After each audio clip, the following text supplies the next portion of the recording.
Welcome to the Upbuild Enneagram Library. Drawing on years of teaching, coaching, and lived experience, we've created this podcast as a deep library of Enneagram knowledge to support you in the most important journey there is, the journey from the ego to the true self. Hi, this is Vipin. Before we get into the episode, we wanted to share a few things happening at Upbuild. We've got our 6-month coaching certification program, a bi-weekly space for deep conversations on the Enneagram called Enneagram Library Live, and our weekly spiritual gathering, Remembering Who We Are. You can learn more at upbuild.com. And now, on to the episode. Hello, everyone, and hello, Hari Prasad and Rasanath. This is Michael Sloyer. We're back for another Enneagram episode today. And today we're going to be talking about falling in love with each type. And Hari Prasad, it would be great if you could get us started. Why are we recording an episode on falling in love with Enneagram types? This goes back to our experience, Rasanath and myself, when we were being trained at the Enneagram Institute by Don Riso and Russ Hudson. And I specifically was touched by something that Russ said, which was that he made a pact with himself that he wouldn't teach any type on the Enneagram that he hadn't fallen in love with. And immediately when he said it, I felt, yes, I will also take on that pact. Of course, at that time, I wasn't even really teaching so much, but that entered my heart in a way that when we do this work, it has to come from that place, that it is only done out of love. And as much as we are poking fun and we are also speaking about very, very serious things that are unattractive to the world, it should always be in that spirit where I understand the potential of the type. I understand what they're meant for, and I understand their struggle and how they're not able to manifest what it is that they actually deep, deep, deep down feel called to manifest in their lives and for the benefit of others. And I recognized especially two things are important here, that we want to see the gifts of the type, and we want to be able to feel for what they're going through, how they're suffering. And that will naturally make us fall in love with the types. And then anything we do using the Enneagram will be so rich and beneficial if we have that love, that genuine love that comes from real strong understanding and commitment to serve. Beautiful. Thank you for that opening. And Rasanath, what would you share about falling in love with the types? I think the most significant part of falling in love with each type for me was the opening of my own heart. Every Enneagram type struggles in their own unique ways in terms of being able to connect with their own heart. For me, really starting to get access points to how every type has gifts that I wish I could embody more. And every type has suffering that I know I experience in some way. It makes every type so much more relatable, but also to do the work to find those access points really help in opening my own heart. So this is also an important work for us as individuals, whatever our Enneagram type might be, to work on our own connection from our heart to the different types. And to do that, we really have to be able to get into their shoes. We have to be able to really think of what is it like to be this type. And if it is like an interesting science project, it won't be enough. You have to actually go there. And that can be quite challenging, but it is absolutely possible for all of us, and with respect to all of the types, because the types are so universal. Types are just energies, and all 9 of those energies live in all of us. We have to do the work to find that part of us that can relate. And I would give the example of the type that feels least relatable to most people except that type would be the 5, the investigator. So, as Russ would say, they feel like they were born on the wrong planet. Like they just don't fit into the human race. And things are so different for them. And therefore, it's very different for people in terms of being able to relate to them. And yet, when you really get down to it, you will find that you have that same thing going on in you, but it's maybe manifesting in a different way. It's maybe not given so much voice or so much mind share, but it is there. And the last thing I would say on this, just to put a fine point on it, is with, again, the example of the 5, you may not be able to relate to how much they're intent on studying bugs. Not that all 5s are intent on studying bugs, but let's say this is a big thing for some 5s, and most 5s can relate to it. You may not be able to relate to how much they want to see the thorax of the bug.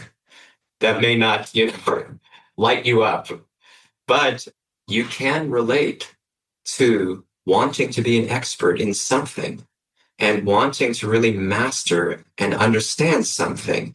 And for that to not be just something that everybody else has mastered and understood. So the specific manifestation of it and the flavor of it based on the energy of the type may not match how you feel or see things. But if you trace it back to where it's coming from, you will find things. So the access points are there, and they're countless. So we just wrapped up a 5-month Enneagram training course. And on our final weekend, this is one of the topics that we had spoken about. And Rasanath, you introduced this term access points, which became a profound term for every participant who was there that weekend, because it was such a clear way to really get into the type. And it was a clear call to action to really understand what is my personal way that I'm going to be able to understand and relate to and really get into the suffering of the type, and therefore have a way to fall in love with the type. So I appreciate you bringing it back here. And then Hari with the specific example with the 5 of showing us how an access point can actually work. The other thing I wanted to bring up here was what our partner Vipin shared when we were talking about this topic originally a few weeks ago. He said, well, how do we fall in love with the types? We fall in love with the types just in the same way that we would fall in love with any person that we meet in this world, by really understanding their gifts, as you both have said, and also understanding their suffering and what they're going through. Okay, let us get into it then. So we will start, as we always do, with the type 1. When I think about the type 1, what comes to my heart as an access point that I wish I actually embodied more of is this deep desire for purity, wanting to be pure, wanting to be free from anything that corrupts me. And when we think about the heart, a pure heart, when we see someone who is actually pure, who is showing up as very, very straightforward and honest, it is just very natural that we fall in love with somebody who is extremely honest and who genuinely cares about doing the right thing. And you see them sincerely striving to do it. My dad has always been an example of the type 1 who very genuinely cared to do the right thing. And you see that they get bothered when people don't take certain things seriously. They get bothered when they see that people neglect things that eventually end up affecting other people. Even when they have opportunities that the world may deem as, well, everybody does this, the question that they will ask themselves is this morally the right thing to do? And even when somebody else is doing it, or most people in their environment are doing it, they will not do it. When I think about my dad, that's his entire life, straight as an arrow. It's just natural that when you come across those qualities, it is impossible not to fall in love with someone who is pure and honest and very sincere, even when nobody's watching. What you shared about being bothered when other people neglect things That is something that we can all relate to. We all have had some experience of just feeling like, why does that person not care? Or does not everyone else see what's going on here? And the ones, they live their whole life like that. Yes, also the care here is about the universal principles. I feel bothered when people throw plastic on the ground. For some of us, we may be just very, very blind to that. I feel bothered when I see plastic on the ground as a type 1 because it's littering the earth. There are principles of cleanliness, of sustainability. It's not PR talk. I genuinely care about it. And it bothers me. And here is the spirit of botheration. It doesn't take much to be a little attentive, right? And what bothers me is the sheer carelessness around it. How can we live our life like this when it significantly affects the world around us? What's something about the deep suffering that the ones experience that we should be aware of? It's connected to what we were just talking about. The suffering for the one is the striving for purity is so powerful. When you see someone so sincerely striving for purity, even when they haven't gotten there, you feel for the person. You feel their sincerity genuinely touches your heart. So what happens to the one is the purity just seems so elusive. At a certain point, it just feels like it's such a pristine thing to strive for. And perhaps I will never, ever be able to get to that place. I see faults in myself. I'm doing my best to get rid of them, but they just keep like they're sticky. I just never seemed to reach a place where I feel like I'm free from them forever. And then on top of that, I see the stickiness in the world outside of myself too. And it bothers me because I feel like I will not be able to make any changes to the world outside if I can get rid of that stickiness inside of myself.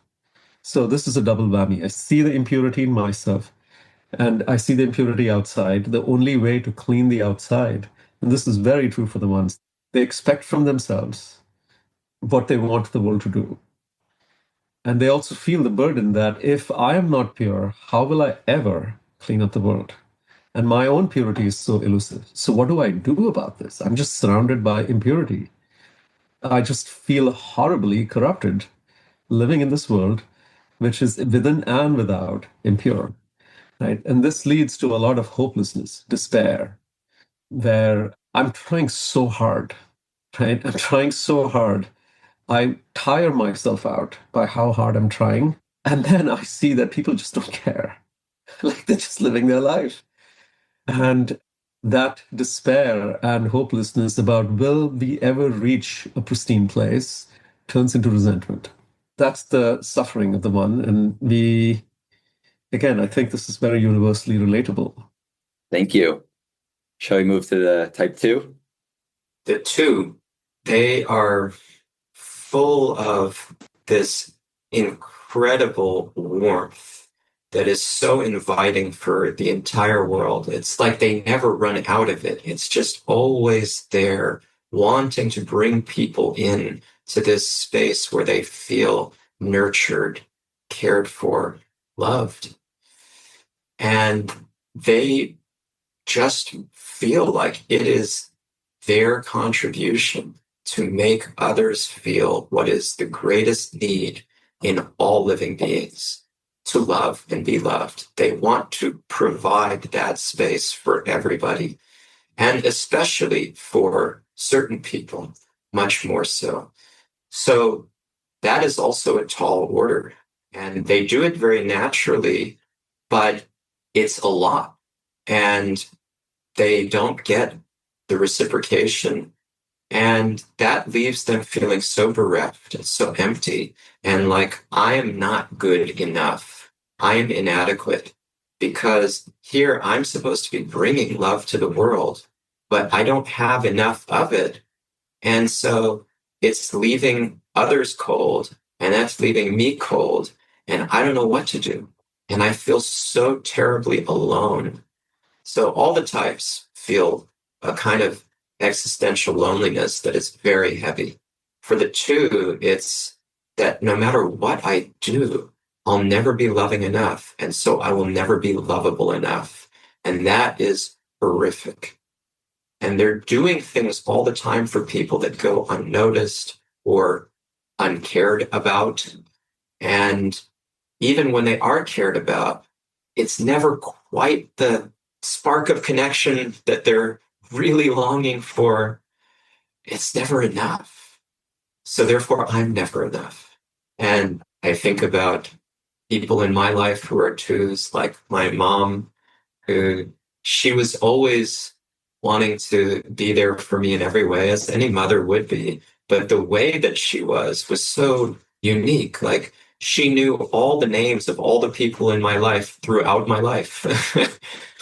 And I was marveling, and she knew about them. Like she had a feel for every single person and still does. She has a feel for everybody. And I remember in college calling her up like I would call my friend to share certain things that I was going through, or to have a warm, loving voice. And I don't think too many of my friends were doing that. It was special because it went beyond the role of mother. It was something like, I am unconditionally with you in your world, for you, behind you, cheerleading you like nobody else, and without entitlement around it. It was so natural and so giving, so beautiful. And that continues to be the case. It's it's remarkable. I'm also thinking of a dear friend, Dina Bandhu, who he developed this reputation for being like sunshine, because everywhere he goes, he just has this radiant smile and he uplifts people without even having to say a word. He's just the kindest, sweetest person. And it's not easy to walk around the world like that. And both of them have been very vulnerable with me, sharing the struggles and what it's like to spread themselves so thin and to not know how to take care of their own needs and how to deal with lack of reciprocation and societal expectation. Thank you for that. You were talking about how their love is often uncared for or not noticed. It's also can be even more extreme than that, where it's actually rejected because people feel like it's too much, it's too intense. Your emotions are too big for me. And so that can be just so intense for the two to be in the receiving end of that, because my whole identity is about feeling that intimacy and connectedness. And so when somebody not only doesn't appreciate, but actively rejects what I'm putting out there, it can feel like a total rejection of me as a person. Absolutely. Going back to the example of the five, this is the type that practically nobody feels like they can relate to except the fives. Then the fives feel like, yes, this is the only sensible type. It's not always that way, but this can be a trend. With the twos, there's a similar dynamic in a very different way, where it's like everybody has a need for personal space. Everybody has a need for personal space, except the twos. And they feel so rejected that you feel like you need space. What is that about? I don't get it. I don't relate. I don't get it. So they take it as a personal rejection. And sometimes it is a personal rejection, which makes matters worse because they do come on so strong and they're so there with you that we can feel like, well, I also need a little me time. I need a little space, like physically, emotionally, everything. So it's a tough dynamic. It's very difficult. The thing I'm getting from what you're sharing is this idea of the access point, or one of the possible access points being for the two. Like, we've all been in situations where we've wanted somebody else's love and we wanted to feel connected with them. And for whatever reason, we're not able to get that. And how painful that is. That is a common experience that the twos walk around feeling. And so we can use however that might manifest in our own life as an access point to really put ourselves in the shoes of the type two. Rasanath, the type 3, please. To talk about the gifts of the threes, they naturally invest in the gifts that they have been given. When you can invest in the gifts that you have been given, you can naturally use it for the benefit of the world. And there is also a way in which I can notice the gifts of other people very quickly. Threes, in one sense, have the easiest access to appreciation because of how they can perceive value. There is a way in which, when they're very open and healthy, they can actually see how every person is playing such an important role in their life and can make people genuinely feel valued because that appreciation comes from the heart. The heart feels it, and when the heart conveys it, other people naturally just feel seen. It's remarkable how one of my mentors, Vaisheshika Prabhu, who we know is a type 3, it is amazing to see him walk on the street interacting with people. And, he can talk to a complete stranger. I've seen this happen so many times. You talk to a complete stranger, and that person will walk away feeling like, oh, I've never been seen like this before in a 5-minute interaction. And I see it's not a technique. It is actually the openness of the heart that really sees the true value. It's so powerful that the other person, even if they haven't experienced themselves that way, suddenly leave with a very different feeling about themselves. It's extraordinary. And when you see that happening, again, it's just natural to fall in love with someone who can see you, who can genuinely see other people and teach you a new way of seeing yourself. So, Rasanath, you often talk about how threes are the poster children for this idea of mirroring, and they require mirroring to really be able to see themselves. What I hear you saying is they're also uniquely gifted with the ability to serve as a mirror for other people and empower them through being that mirror. Absolutely. They know the function very deeply. They know how important it is. And when they are connected to their heart, they can provide it in such an incredible way because it's natural for them, right? It's not like they're striving for it. It is just very natural for them. The suffering then comes because when I struggle to connect with my own heart, I'm not in touch with my value. My heart doesn't reflect my own value. What to speak now of value of others, that doesn't mean that I don't see other people's values. What then happens is that when I see other people's value, it becomes a threat to my own. This is the relativizing. It's the same function. I'm still in touch with somebody else's potential. But now, because I'm not in touch with my own, I feel overshadowed. And the suffering here then becomes constantly feeling like I don't have worth. And in that process, then I compensate. And that compensation then results in vainglory, projecting myself to be bigger than what I am, who I am, at the cost of feeling my own heart, where my true value rests in my own heart. And when I stop going there because I actually deeply fear and believe that I don't have any worth, then what do I have to do in order to be worthwhile is project.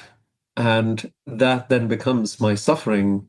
So there's this emptiness that surrounds what actually felt so full and heartfelt when I was able to mirror extremely well.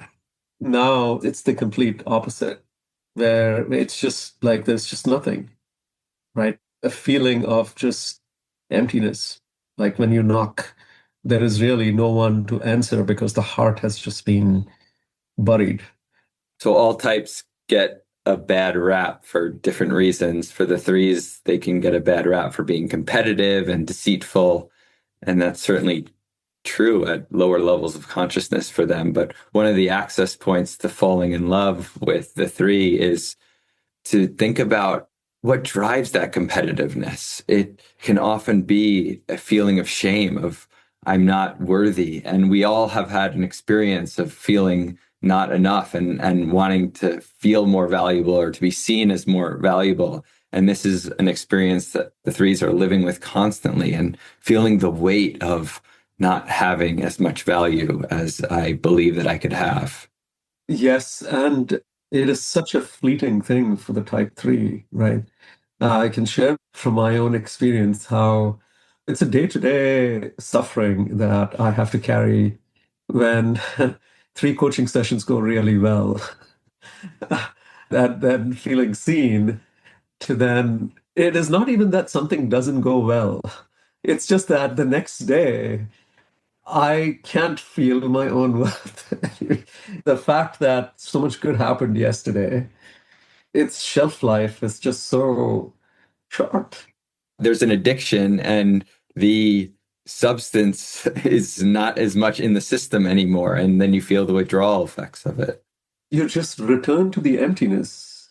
The next day, when I wake up, it's like I have to search again for, okay, who am I really? What am I worth to this world? It's so hard to live life every day feeling like I have to go back and prove it. Thank you. Ari, the type 4.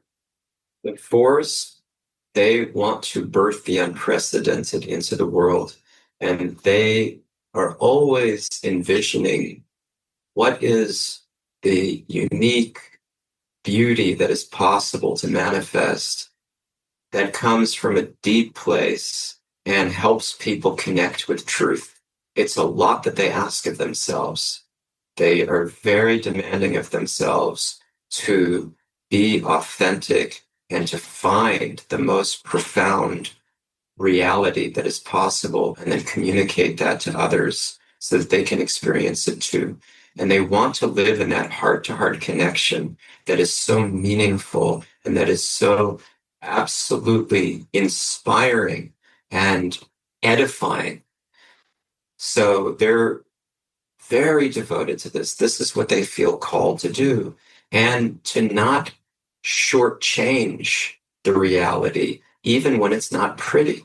And hardly anybody wants to go there with them. I mean, this all sounds like way too much work and not enough payoff for people.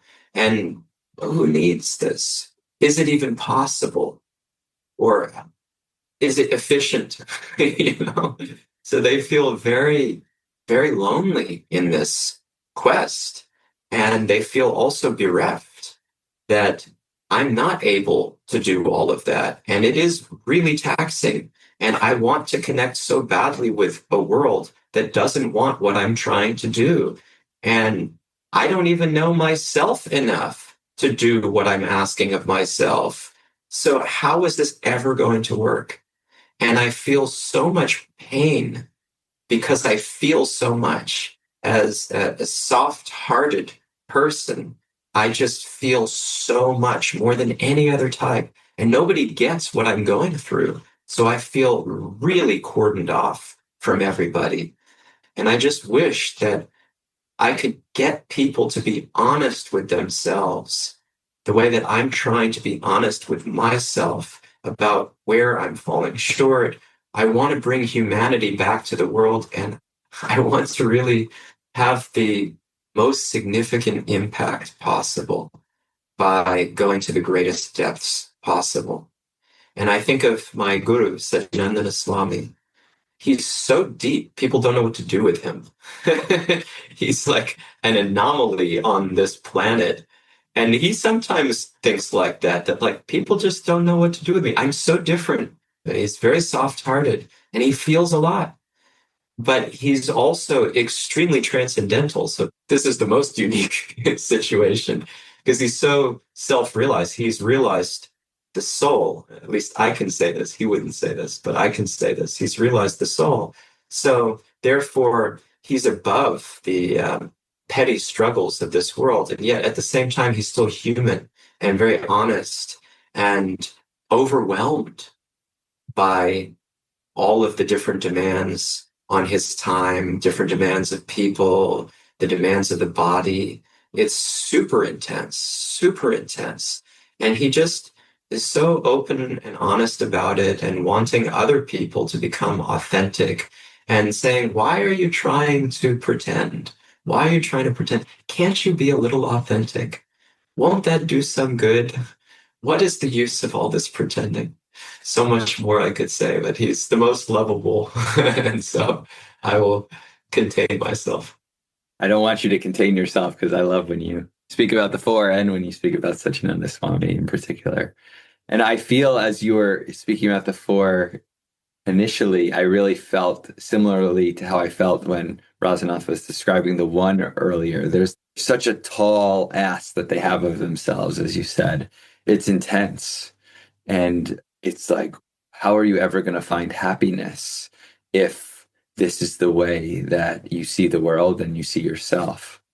Yeah, and my emotions are so heavy, they're so big. And the drive for creativity is so intense, and to like want to always do things in a way that is so unique and so captivating. It's a lot to ask. The fours carry, they feel the cross they're carrying. They really feel it. Most types, we're all carrying the cross. Most types don't feel it very much. They have their defenses against it. The fours are like, how do I get defenses? Please help. Thank you. The type 5. The type 5 has a childlike curiosity. When I'm so wide-eyed, really wanting to understand the nature of reality, the truth about reality. For so much of the world, we just live our lives, right? And the fives are actually trying to look behind the curtain, to be honest, to see what is this about, the curiosity. And so the feeling that, well, if I am a participant, then I won't be able to really understand. So what I have to do is not participate so that I can then see is what leads them to essentially starting to isolate from the world. But it is coming from a place of very genuine childlike curiosity. And when they choose to participate while simultaneously trying to understand, because the only way you can fully understand is if you participate. There is no other way. You can't just separate yourself. And this is the thing. I can't just understand everything by study. I have to understand things by experience. The deepest level of understanding only lives in experience. So the heart is a very important part of the understanding, which many times the fives don't know what to do with that. Because I'm so afraid that when I step into my heart, my emotions will come in the way of my objectivity. My curiosity will actually be interrupted. My capacity to understand things will actually be interrupted when I experience emotionality.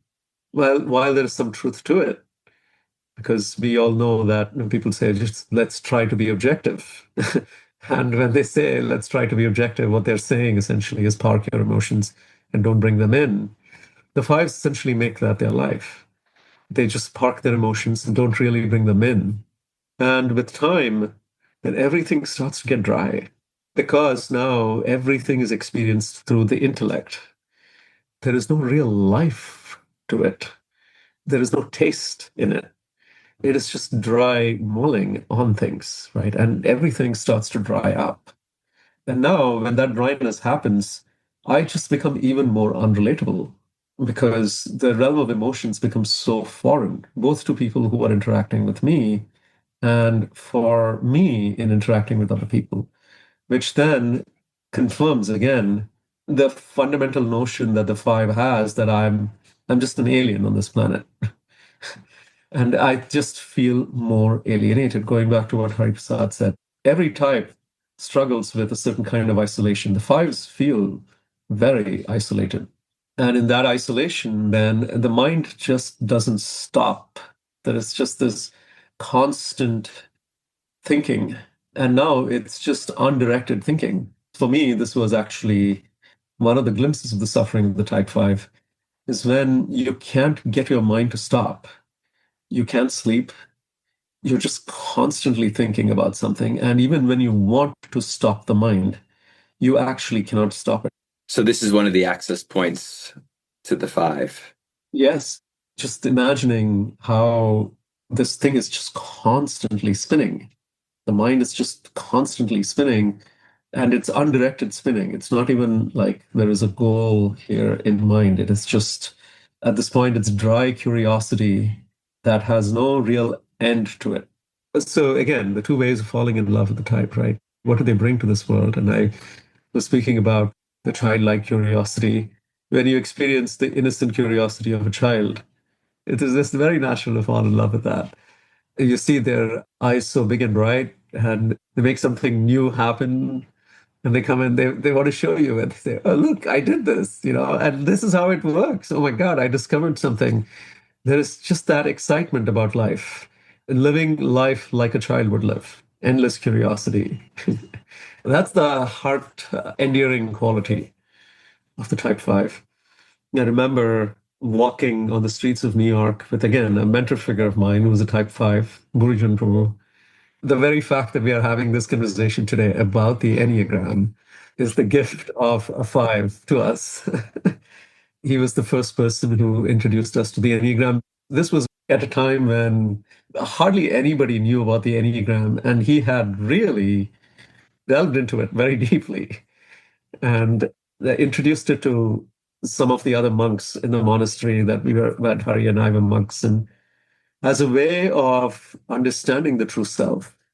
And when you talk to him, you see the curiosity. When you hear him say stories, it's like a child actually telling a story. You actually experience like you're listening to an innocent child telling the stories, all the details around it.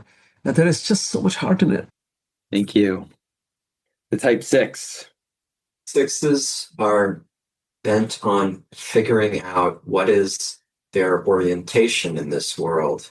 The world is chaotic and it is completely shaky in every way at every moment. And they just want to figure out what's solid, what can I stand on? How can I navigate this world to be a responsible contributor? Somebody who is doing things in a reliable, dependable way that supports other people. That's what I live for. And there's a humble, dutiful nature that is so beautiful, so endearing, and so different from the kinds of heroes that we tend to glorify. They are just doing their job. What's the big deal? We give the image of the 9/11 firefighter for the creative, for the very healthy 6, that they would even go into a burning building with no certainty that they will ever be able to come out and not feel that they're owed anything, not feel that they did anything that was so great. It's just somebody had to do it. So why not me? People deserve to be supported. Why should I not support them? And it's such a touching spirit, such a modest, earthy, I'm here for you, without any frills, without any bells or whistles. It's really amazing.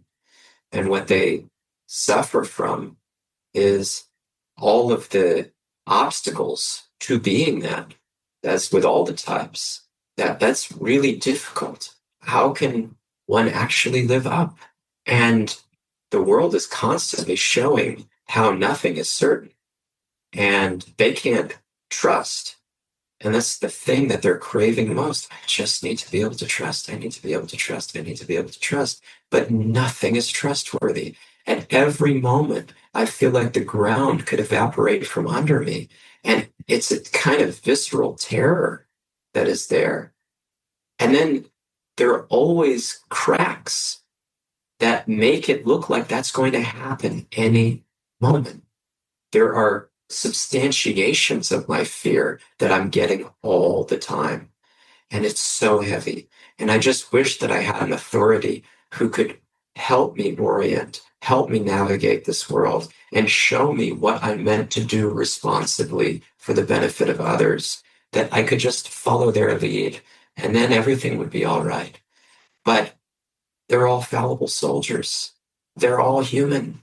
And they don't live up to my expectations. So I suffer so much and I lose faith. And the only thing I want is faith, but I can't find it. I can't bring myself to stay with it when I do find it. And there's a back and forth, a flipping back and forth between trusting, not trusting, having faith, not having faith. And ultimately, it all comes back to me. I can't trust myself. I may not be able to live up. I may not be able to show up. I am so flawed. I don't come through. Oh, what will I do? What will I do? I'm thinking of our dear friend is also family and a volunteer member of the Upbuild team, Balakrishna, who does constant service for Upbuild behind the scenes. Nobody knows what he's doing. Maybe a few people know, but they don't know the half of it, even they. And he's struggling to serve with his full heart, not wanting any recognition, not thinking that I deserve anything, not wanting to take a single thing. It's just, well, this is a valuable mission to help people realize the self. So I'm on this path. I benefited from it. I was a student and I'm still a student and contributor. So everyone should get this. And so I'll do whatever is needed. And it's really like, call me in the middle of the night, wake me up. Even if you need a photocopy of something, like I'll do it. I will be there for you without any expectation, only gratitude and a humble heart. And it melts my heart. I mean, it's so touching. Once again, so touching. Much more can be said, but that's the spirit of the six that is very lovable. And you see the struggle, you see the anxiety and the how will I do it all? And how do I know where I can best serve, because there's so many causes, so many things, and I am so limited, so flawed. I forget things. I don't do things when I want to or when I should or when I'm asked. Oh, it's heavy. Thank you. The access point that resonates the most for me with the six is the heaviness of this question of what can I trust? And underneath that, how could I ever trust myself? I think we can all relate to those questions in some way. And for the sixes, they carry the burden of these very intensely. The type 7. The type 7, when you meet a healthy 7, you know how sometimes life can feel so overwhelming and you feel like you're being pulled down by the weight of the world. And, sevens have this, it's like nothing really brings me down. My brother-in-law is a type 7, a man who has actually been through a lot of suffering in his life, including the recent one where he lost his mother, who was very, very close to him. And you see that the spirit of life never leaves him. Like he's been through so much, so many disappointments, yet there is still a desire to actually like live. And there's something about looking forward to that is very present in his spirit. And even now, when something is hard, when something goes wrong, he'll just say, "Oh, that's just life," and there is a smile on his face. He also can play with the kids. He can become a kid, like a real kid with the kids. They love him. They just want to be with him all the time because he is 53 years old and he will play with them as though he's 6 years old. It's really amazing to watch how much unbounded energy there is to experience the spirit of life. And then what you also see is the suffering, where there is levity, and alongside that levity, I just don't put the time and energy to go deep into anything. I just float on the surface because I just don't want to be dragged down by life. This is also something that I experienced with my brother-in-law, where I'm trying to have a serious conversation with him, and I can never hold a conversation. He's brushing it off. It's just too heavy, too intense, too time consuming. I just want to be funny. I just want to have fun in life. And especially when a serious conversation actually needs to be had, it just becomes very challenging. The sevens are running away from their own pain. They don't want to feel burdened by the pain of life. When I think about access points, I think about what you shared about the fear of being dragged down. We all know what it is like to be dragged down and to be resisting that. And there's times in life when we just want to feel light. And for the sevens, that's a constant experience. And to have to be fighting that fight all the time is exhausting, even though they might not act like they're exhausted. It's also feeling like I will never be able to escape. It's not just feeling dragged down. It's like once I'm dragged down, that's it. I will never be able to experience joy anymore. Like permanently trapped in a cage. Thank you. Type 8. Eights are very conscious of the fact that they've been gifted with a certain strength, almost a brute force that is just very, very rare.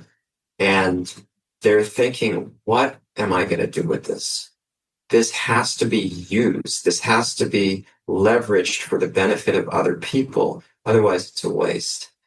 So they want to protect people with their very lives. That's what it's all about for them, is like being a force for the sake of others and protecting them from harm, from the danger of this world, from the terrors of what happens in this world. It's so ugly. I will lay down my life. At the heart of it is, I will lay down my life to stop that from happening to other people. And deep down, they're so terrified of that happening to them. They're so terrified of being conquered by old age, by other people, by other forces. And so to compensate, they feel, I have to become that force that is stronger than everything. And is that possible? Absolutely not. And yet, they don't consider that. It doesn't even cross their mind that it's not possible. I just have to do it. I have to be a force that is bigger than the forces against me. And so they always feel at odds with life, like I am going against the grain and I have to be the biggest force, which denies my humanity, denies my limitations, denies my vulnerability, and steeps me in greater fear. When is this going to run out? Because I know everything has its expiration date. So I am fighting a battle that cannot be won. And yet I don't know how to stop fighting it. And it's so much suffering. The demands of myself are insane. And I will drive myself to the ground trying to be bigger than my own humanity, trying to provide and protect and be there in a forceful way to care for others. But I'm not allowed to experience my own softness, my own limits, my own weakness. And that in and of itself is the weakness. There's no weakness if I can actually face that. But I'm so scared and I can't admit my fear because that is weak. So I have to be just so tough all the time. And I feel misunderstood by the world because I have this sensitive heart that nobody gets to see. And when it comes out, I feel really vulnerable and weak. And I feel confused because it's a relief and it's necessary. But like that has to go right back in where it came from, if anybody gets to see it at all. And can you imagine living your life like this, where my heart cannot be seen, it cannot be shown to the world, because that would be weak. I'm thinking of a particular member of our community, Peter, who he has been studying with us the Bhagavad Gita for many, many years. And he's also studied the Enneagram with us for many, many years.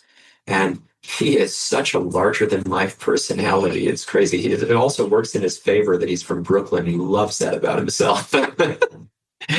So he has this booming Brooklyn accented voice, and he'll come to a workshop to leverage his strength for the benefit of those he cares about. And he wants other people to receive the benefit that he's received, which is so, so sweet. But his sweetness has a different flavor to it. And so he'll say, at the end of a workshop, he would take the mic and say, I got to say something. You. You don't even know. And he's looking directly at Rasanath and me. You don't even know what you did for my life. And if anybody ever does something to you, you know who to call. You got that? And then he'll give us these big bear hugs where I don't need to see my chiropractor. It's just so much love with so much force. It all gets aligned. This is the spirit of day. Thank you. And thank you for that Brooklyn accent. It's pretty spot on there. Thank you. And he's been through the ringer. He's been through the ringer, and he will tell you what it's like with brute honesty and brute force in just the lows that he's experienced. Terrible, terrible addiction, depression, and so open, so honest, but has worked so hard to stay with the loving force that he wants to cultivate. Because of the emotional realness that you experience with the eights, there's a purity that is very lovable about them. And it's something that we can do with all the types, is to look at the insecurity underneath whatever the difficult coping mechanism might be on the outside. But this is especially true with the eights because their exterior can be so tough and hard. And so they get some of the worst raps on the Enneagram. And it can be hard for a lot of people to relate to them or really to feel any empathy for them. But when we look at where the compensation is coming from and this feeling of weakness and fear of being shut down by others, it's very intense. And that's how we can start to get that access point to falling in love with the type 8. Yeah, so important. I was going to say that the eights, they're constantly making enemies because they just come on so strong and they feel like they're going against the grain of life. They've made enemies with natural laws and they're trying to compensate for that. And they make enemies with other people. And it's like, okay, you're not going to like me? Fine. But it hurts them. It actually hurts them, even if they can't admit it to themselves, which most of the time they won't. They can't. But it's so painful. They want to love and be loved as much as any other human being. Thank you. So the type 9. The type 9 just wants to flow through life. They feel like the world is a broken place. And it registers very, very loud when they experience that brokenness, even in like regular day-to-day relationships, that I actually want to feel very united together, harmonious with the world around me. And it is just like everything is just broken. In fact, this was the example and visual that I was sharing with our participants at our Enneagram training, that the loudness of hearing glass shatter and then the visual of seeing all those pieces just fallen. It's a very visceral experience for the type 9. That's how I experience the world. And so what do I do to actually put the world together? The person that I'm most reminded of is my guru, my spiritual master, Rasanath Swami. My first experience of him was a person who actually genuinely understands how broken the world is and is so sensitive to making no assumptions about when somebody talks to him, just fully aware that there is just more suffering than the human eye can see.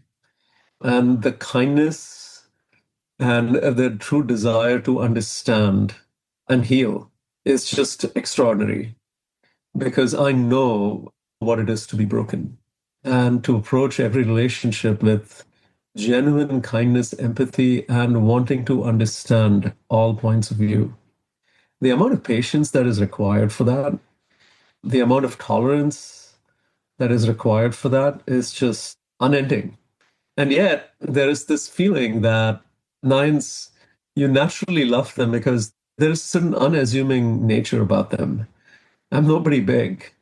There is truth to it, because when you know how broken the world is, how overwhelming the brokenness of the world is, you genuinely experience a sense of like, well, how will I ever be able to put this together? Right? And so there is a genuine spirit of understanding that I'm a very limited person. And yet, when they're healthy, I will do everything in my capacity to put it together, even if I know that it is beyond my capacity. I want to do something about it. I want to do my part. I want to play my part. And then that is something that I experienced over the years. I've known Radhanath Swami for 27 years. He never gives up. He has gone to places where year after year after year after year, all that he has to do is to sit in meetings where there is it's just fighting and the suffering and the brokenness just openly expressed. And what I have seen is just being able to hear people patiently. He will say exactly what he says, what he has always kept saying, trying to help people heal.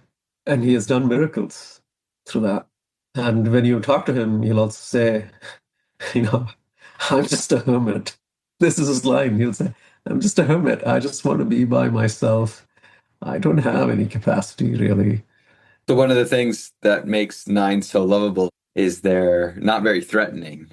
They're really willing to hear one point of view out and then hear another point of view out and bring in voices that might be contradictory and to allow people the space to be able to be themselves and to share. It's also very, very authentically done when it's healthy. It's not a scheme, it's not a strategy.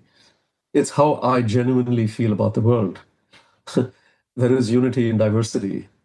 I actually feel it. I see a vision in my heart. Now, where the nine succumbs to the suffering is I just feel so terrified by the brokenness of the world that becomes a reminder of my own brokenness, that then I'm just desperately trying to escape the brokenness. And the best way to escape it is to not see it.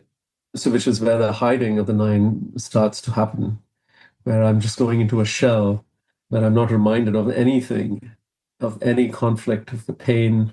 It's just a very comfortable place to live. And then the way to justify that also, nines genuinely feel that they're not really of any big consequence in this world. When it's healthy, it actually translates as humility. Like, I'm very real about that, but I don't stop playing the role that I really need to play. When the fear overcomes them, I just feel so inconsequential. I use my own inconsequentiality as a way to just not do anything. Right? Nothing is going to happen anyways. I'm not a big person. I can't do anything here, so why try? So the lethargy and the procrastination and the numbness, it just gets so intense for the nine. It's like you see someone who is so scared. I'm so scared to even own my place because I'm so concerned about if I own my place, what I have to deal with. And as a consequence of that, what other people might experience, because if I own my place, I will be different. I will have a voice, and that might potentially cause a conflict with somebody else. Oh my gosh, I can't take that. I just feel like a scared child. Thank you.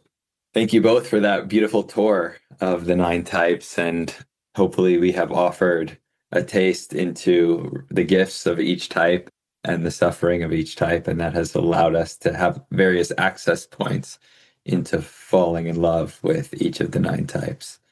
As we start to come to a close here, if we zoom out and think about, again, the purpose of talking about falling in love with each type, how does that help us on the spiritual path as we work through our own stuff, our own ego, and move closer and closer to who we actually are as the real self? The idea here is that we want to see every living being as part and parcel of the divine. We want to be able to perceive the divine reality. And the Enneagram is coming from mystical traditions to help us perceive that divine reality. And there are these 9 different flavors of personality, which then have so many different permutations and dimensions and so on.